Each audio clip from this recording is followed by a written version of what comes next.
Nagpahayag ng matibay na pakikisa at suporta si Kim Chiu sa ABS-CBN sa gitna ng muling pag-usbong ng mga usap-usapan tungkol sa umano'y panibagong crisis na kinaharap ng network.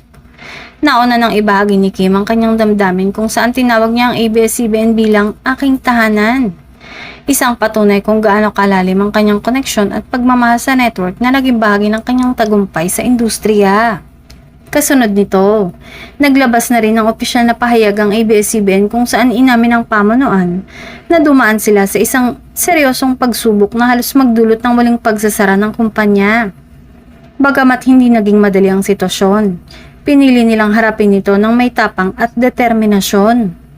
Ayon sa pamunuan, isa sa pinakamahalagang dahilan kung bakit hindi sila sumuko ay ang kapakanan ng libu-libong empleyado at mga taong umaasa sa kumpanya. Sa halip na tuluyang magsara, mas pinili nilang ipaglaban ang operasyon para sa kanilang workforce. Sa gitna ng krisis, muling nabuhay ang diwa ng Laban Kapamilya, kung saan nagkaisa ang buong organization mula sa mga artista tulad ni Kim Chiu hanggang sa mga nasa likod ng kamera.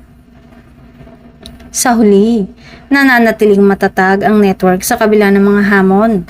Sa tulong ng suporta ng kanilang mga artista, empleyado at manonood, patuloy nilang pinapatunayan na ang tunay na lakas ng kapamilya ay nagmumula sa pagkakaisa at malasakit sa isa't isa.